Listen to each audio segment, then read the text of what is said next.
Hello, friends. Welcome back to Connectedness. I'm Fernanda, your host and founder of Filled Cups. And this is a space where we explore what it means to grow, connect, to trust ourselves, and to show up authentically with each other. Today's conversation is one many of us feel but rarely talk about. What happens when we meet someone and realize this just isn't it?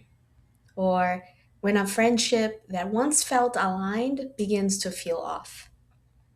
In this episode, we're going to explore how to filter out the people who are not for us, not with judgment or drama, but with self trust, self reflection, and intention.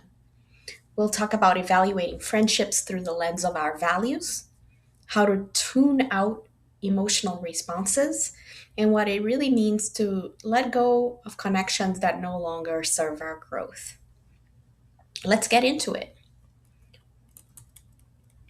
So, why does this feel kind of taboo to talk about? At least for me, it does.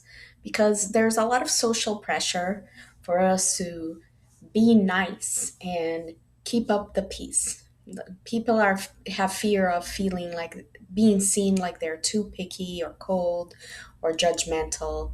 And I think at least what I've seen is there seems to be an unspoken belief of if there's no big falling out, we should keep people in our lives.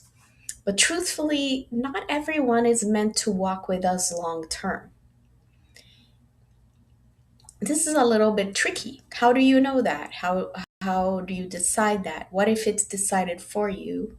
Or if you decide to let go of a relationship, how do you go about doing that? Personally, my beliefs, and I have not done this perfectly in the past, is when I've decided to walk away from a friendship.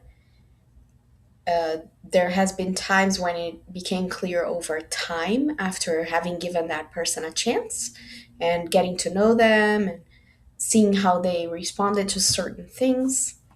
There were I might not have handled it in an emotionally mature way. Maybe I was afraid, or maybe I just wasn't ready, or I wasn't emotionally mature enough to have the frank discussion with the person to give that person closure. And I'm ashamed to admit that I likely used the ghosting method, which is not great. Or the thought, whatever the there's another expression for this that I forgot right now, but it's when you kind of like let the person go gently. Like if they send you a message, you reply politely, but you don't engage, or you don't like make plans for the future or anything like that. That was a method that I've used before. Another time that this was a very long time ago, it became apparent that the person that I decided not to be friends with, uh, they weren't gonna disappear from my life if I did it gently or if I didn't talk about it. So I actually did break up with that friend, like explicitly, and I feel a lot of peace from that breakup. I feel like I was honest. They knew where I stood. Whenever I saw them again, I didn't feel the pressure to engage with them in a friendly way. Like I wasn't mean or rude to them, but I also wasn't like pretending to be their fake friend.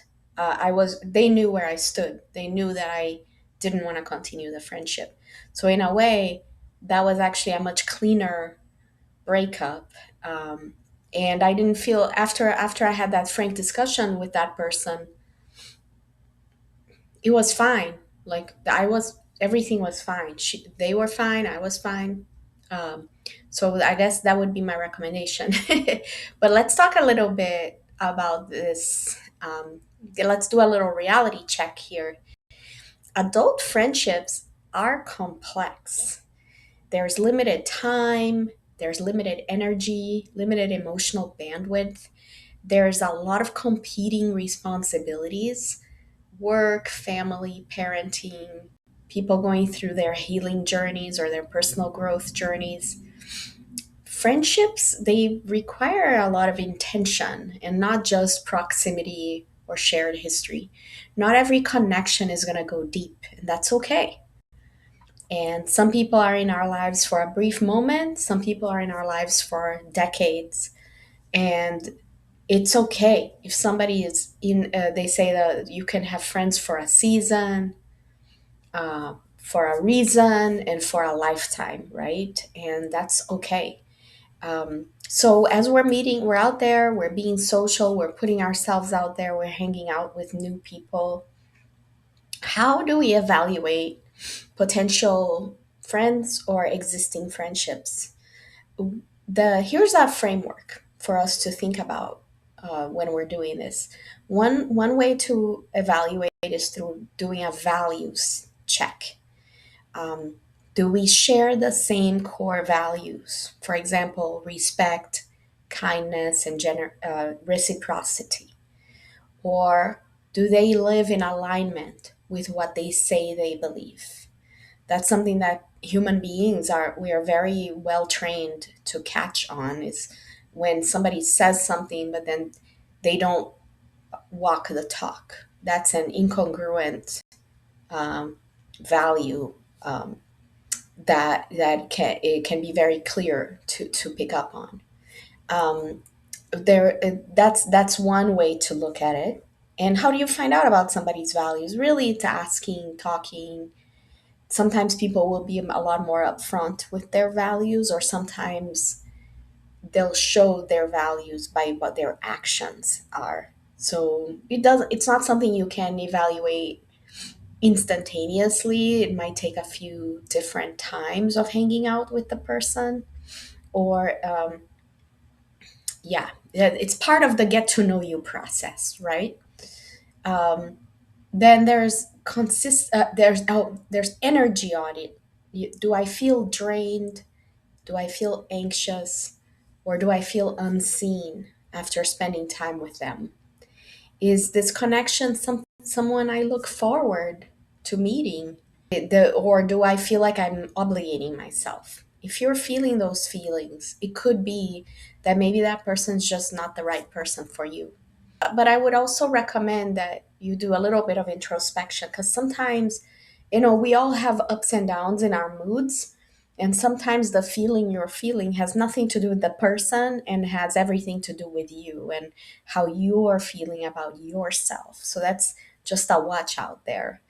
If you're feeling like you don't want to hang out with anybody, uh, then maybe that's fine. Or is it something that's prolonged for a long time? And if so, you might want to think about, is that normal for you? I'm not a mental health professional, so I'm not in a position to um, diagnose anybody by any means. But like, usually if somebody is going through a major hermit phase, there might be some kind of depression going on. It's worth taking a look into.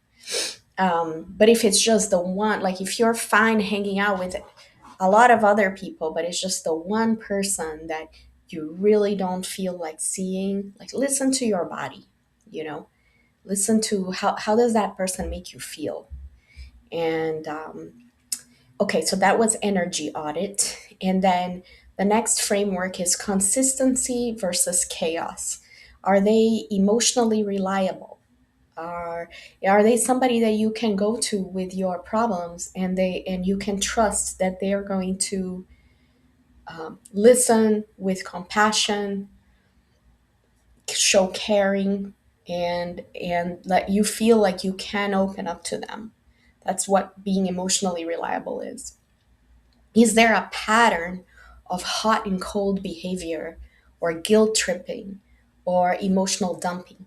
Yeah, if every time you meet the person, they just do an emotional dump on you, and they don't really ask about you or want to spend time talking about you or listening to your things, then, after like two, three times of this, it's pretty clear that there's a pattern, right?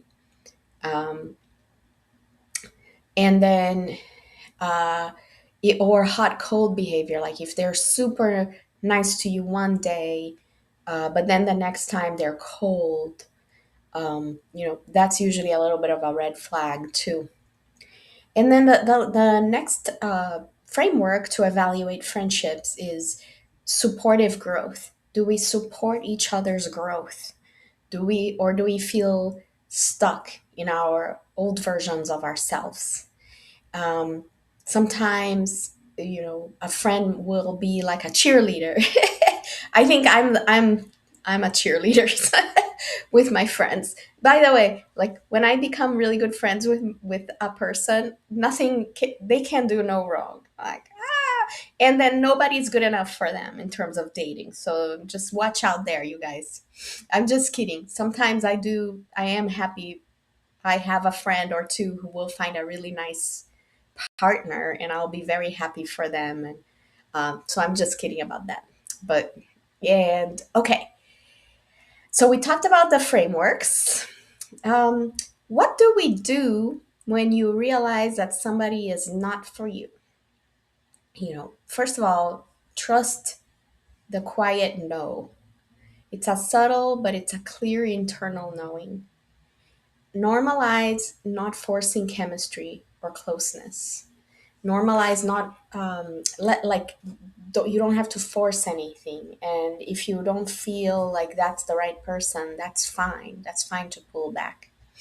Let the connection fade naturally, or the slow fade. That's kind of what I was mentioning earlier.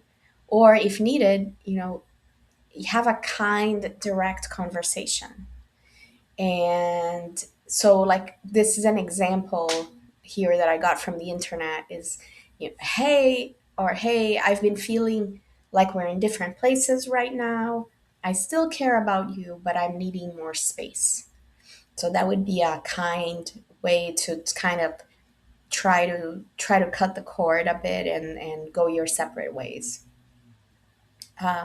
You could change that script. You you could also set boundaries. You could, if you say weren't ready to cut the person off completely, but you just wanted to only see that person in small doses. For example, you could say, hey, like, I've got a lot going on, and I just feel like we would be better off if we only saw each other once a quarter or so, once a month, or, it's up to you, whatever boundary you want to set. And then it's up to them to honor your boundary or not. And if they don't, then you know what the next step is, right? So, what about the grief that can happen? Grief can happen even if you're the one that's creating the distance. You can love someone and still choose to step back. Letting go can stir up guilt, doubt, or sadness. And that's normal. Grieve the version of that friendship that could have been, and thank the friendship for what it did offer. And that's perfectly normal feelings. And but then let's talk about the positive side of doing this. Like, what happens when you filter well for friends? When you filter well means you are creating space for aligned, nourishing relationships to emerge with the friendships that are still making it in your filter. You're building deeper trust with yourself. You're starting to attract friendships that are rooted in mutual care and not obligation or familiarity. I'm a big believer in this, and I see a lot of people online that I see a lot of complaints, complaints about Charlotte. Oh, Charlotte is a bad place to make friends, or people in Charlotte are flaky, or people are superficial. Well, guess what? Not all people. You can still find non-flaky, non-superficial people. You gotta look for them. You gotta evaluate the people you're meeting. You gotta hang out, give people a chance. And the only way you find out about this is by going finding ways to be exposed to those people multiple times, whether it be through a meetup or a repeated group, or whether you're creating the times. You're the one going, okay, let's go for coffee, let's have a dinner at my house, let's take a walk or whatever. And you find ways to evaluate people through those filters in a natural way, and then you decide, okay, I would love to see this person some more, or no, this person's okay, I don't need to see them more. And just keep in mind that friendships in adulthood are complicated enough, and our lives are so complicated that if somebody chooses to reduce their exposure to you, like if you're on the receiving end of that reduced exposure, yeah, it's hard. Like being rejected sucks. Nobody likes it. But um, I think I choose to see it as an opportunity for myself to find the friends who do want to be with me. So, one of the boundaries I set for myself, I think it was a few years ago, even, man, I'm losing track of time. It was, I am only going to quote unquote chase after people who are chasing me. So if like no matter how much I love a person, and if I think the person is amazing, if I reach out to them a few times asking them to go out, hang out, whatever, and if I get noticed that the answer is always no, no, no, oh, I'm too busy, or da da da da da da, da, I give up. And it's sad. And but I'm not gonna chase after someone who's not interested in hanging out with me. Like uh, I deserve better than that, right? So like, I just put my faith out into the universe that I'm gonna find other people who genuinely do want to hang out with me. And that it's okay if that person doesn't for whatever reason. It could be nothing to do with me. It could be nothing personal against me. It could be their own stuff going on. I'm not going to take it personally. I'm just going to be okay. It's not their time for me. It's not my time for them, I guess. Or it's not our time to be friends. And I'll respect that and I'll just move on to find people who do want to prioritize me as a friend, or who do want to hang out with me, who do want to invite me to things or make plans with me. So that's my one way of looking at this. And so that's another way to filter, right? It's filtering out the people who are not responsive. So I would love to hear your thoughts on this. It's a little bit of a tricky subject, and feel free to email me, comment in the podcast or in the YouTube video, and or on social media on Instagram, or TikTok. And thank you for this, for listening to me during this solo episode. It was an honest and necessary conversation on connectedness. Remember that we're all allowed to be discerning. We are all allowed to choose relationships that nourish us and gently release the ones that no longer feel aligned.